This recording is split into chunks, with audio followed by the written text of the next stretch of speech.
We're joined by Shreveport Mayor Ollie Tyler this morning to talk about pay raises for city workers. There was a little bit of a skirmish. Mayor Tyler, good morning. Thanks for joining us. Good morning. How are you, Aaron? Good. Little bit of an issue with regard to some city workers and a decision by the Human Relations Board to reclassify them. Explain what happened that caused this little brouhaha. Well, let me just tell you what I know. I did not realize actually that we had done some major reclassifications a couple of days ago, actually on Tuesday. And as a result, we had 5 or 6, maybe 7 employees who decided that they did not like it. And you know, we were not made aware of it. And actually, they decided that they would talk with the media instead of talking to us. And as a result of that, we were able to go back and re-examine the situation because I really wasn't made aware that we were going to look at trying to reclassify 16 employees all at one time. Are you going to revisit that and change that? Can you do that? Well, I'm going to revisit it. Let me tell you, because we have been working so diligently, Aaron, trying to get raises for this year for all employees.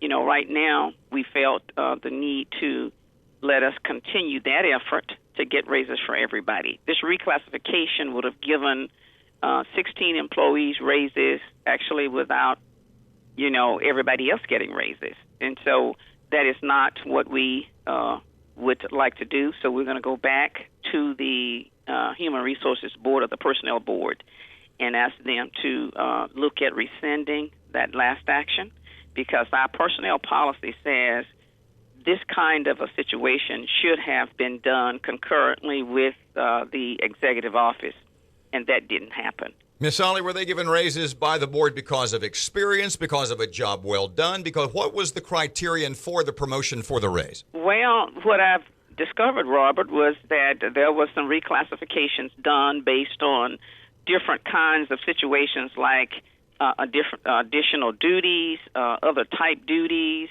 And so, you know, nothing had been done in terms of this department. It happened really in our finance department.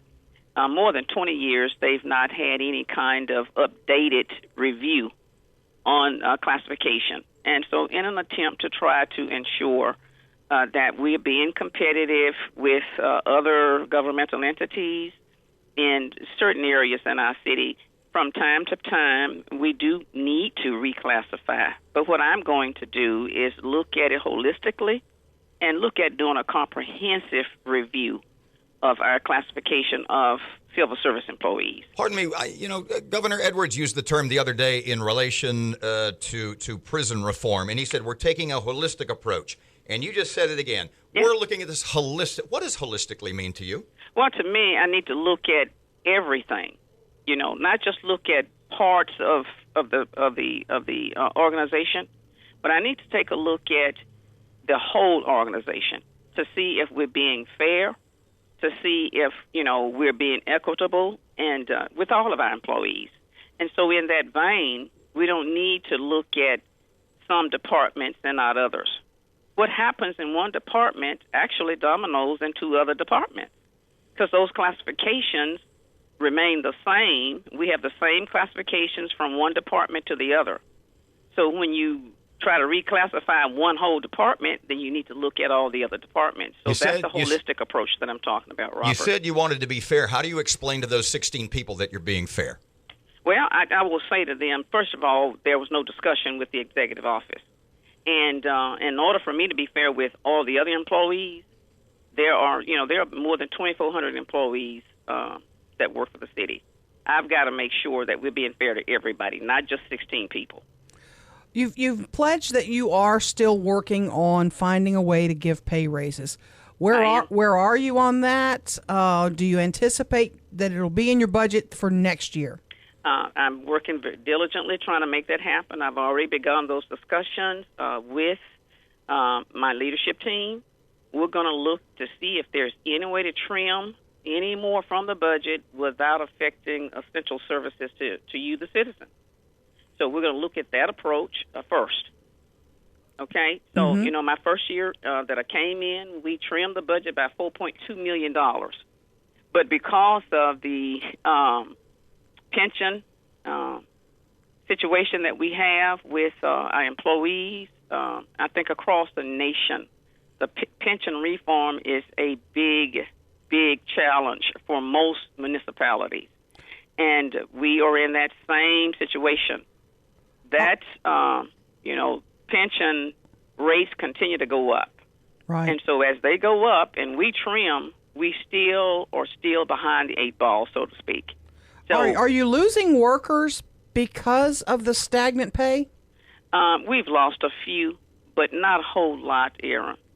We have worked so hard to ensure that our employees have, health care benefits, good pension benefits, and that we are still competitive with other municipalities. There was an article that came out last month. The Shreveport Times did an article, and as they compared our salaried employees, our civil service employees, with other municipalities, we're about, we're up there with everybody else.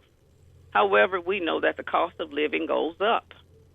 Each year we look at that, and so we're trying to continue to attract and keep the best employees. So we are going to look at classification of different employees, but here again, we're going to do it on a holistic basis, and we'll look at a comprehensive plan. But we've got to get more revenue before we can do anything to help our employees, and we're going to do that. I'm not trying to outsource and lay off employees. That's not what we're doing. We're trying to take care of our employees. Most of our employees are still with us. They have, great benefits for them and their families. So we're trying to maintain that. And at the same time, we've got to have more revenue, or we've got to do some more trimming without cutting essential services. I'll continue to say that.